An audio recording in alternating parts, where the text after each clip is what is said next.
মনোবীক্ষণ polyclinic, চিকিৎসার জগতে এক দশক। এখন এখানে সব বিষয়ে ডাক্তারবাবু এক ছাদের তলায়। ফোন করুন 7477799515 এই নম্বরে। ওড়িশায় কাজে গিয়ে হেনস্থার শিকার হচ্ছেন মুর্শিদাবাদের পরিযায়ী শ্রমিকরাও। কেউ ফেরি করেন কাপড়, কেউ সেখানে নির্মাণ শ্রমিকের কাজ করেন। অসুবিধার মুখে পড়ে ওড়িশা থেকে এক প্রকার পালিয়ে নিজের জেলায় ফিরে এলেন লালগোলা থেকে ওড়িশায় কাজে যাওয়া বহু শ্রমিক।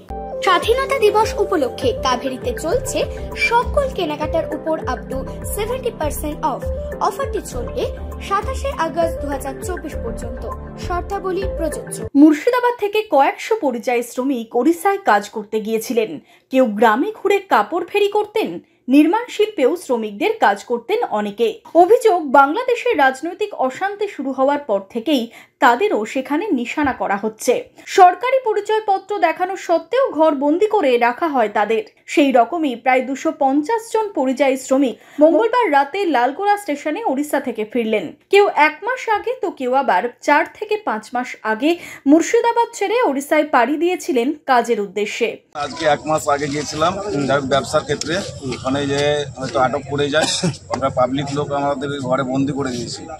আমরা হয়তো 4-5 দিন ওখানে ব্যবসা কিছু করতে পারি না। আমরা ওখানে জোর জবরদস্তি আমাদেরকে আধার কার্ড দেখা, প্যান কার্ড দেখা, এখানকার ঘরে মানে এগ্রিমেন্ট পেপার দেখা, সব কিছু দেখাচ্ছি না। তোদেরকে মমতা ব্যানার্জি সব জাল করিয়ে দিয়েছে, ঠিক আছে?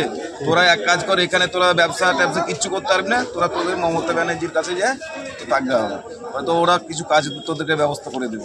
আমি মোটামুটি 7-8 বছর থেকে ওখানে ফেরি করি। এতদিন আমাদের সঙ্গে সেরকম কিছু হয়নি, জানি না কী কারণে হঠাৎ ওরা এরকম ধরনের করতে লাগলো ব্যবহার। তো আমরা ফেরিতে যাই, আমাদেরকে মারে, আধার কার্ড শো করি, আধার কার্ড শো করছে না। ওই যে তোরা বাংলাদেশে জাল আধার কার্ড বানায়, আমাদেরকে রাত্রেবেলায় ঘরে ঘুমিয়ে আছি, রাত্রেবেলায় এসে ঠেট দিচ্ছে, কালকে সকাল তোরা যদি এখান থেকে না যাস কেউ তোরা ফিরে যেতে পারবি না, সব কটাকে মারবো। পুলিশ আমাদের যে মহাজন আছেন ওনাকে পুলিশ প্রশাসনের কাছে পাঠালাম। পুলিশ প্রশাসনে বলছে এর দায়িত্ব আমরা নিতে পারবো না, তোমরা তোমাদের বাড়ি চলে যাও। পুলিশ কোনো দায়িত্ব নিতে দিচ্ছে না আমাদের। কি বলছে তারা? তারা বলছে তোমরা সিধা উড়িষ্যা ছেড়ে চলে যাও। বাঙালি দেখলেই মারধর করার অভিযোগ তাদের। সেই ভয়ে একদল পরিযায়ী শ্রমিক এদিন প্রায় কার্যত পালিয়ে নিজের জেলায় ফিরলেন, এমনটাই দাবি করছেন তারা। আমাদের যত উড়িষ্যার বুকে যত ফেরিওয়ালা আছে সবাইকে ধরে আগে মারধর করছে, তারপরে মারধর করে আধার কার্ড দেখতে চাইছে, আধার কার্ড পড়ছে আর বলছে বেঙ্গলি, হিন্দু মুসলমান কিছু বাছাবাছি করে না, বেঙ্গলি বেঙ্গলে পালা। পশ্চিমবাংলার মাননীয় মুখ্যমন্ত্রীর কাছে আমাদের বিচার চাই, দাবি এবং বিচার চাই। তোরা বাংলাদেশি বলে আমরাকে এখানে মারছে, তাড়িয়ে দিচ্ছে। আমরাকে বাড়িতে কাউ কি রাজমিস্ত্রি যারা করছে তারাকে বাসায় যেয়ে রাত 12টায় একটা সময় করছে, তারপরে আগে মারে নিচ্ছে, তারপরে ভিডিও করছে, দিয়ে ওই কাঠগালা দেখছে। আমরাকে আতঙ্কে ছিলাম, ওখানে পুলিশে কোনো করাই। কত বছর থেকে ওখানে আমি আছি 11 বছর।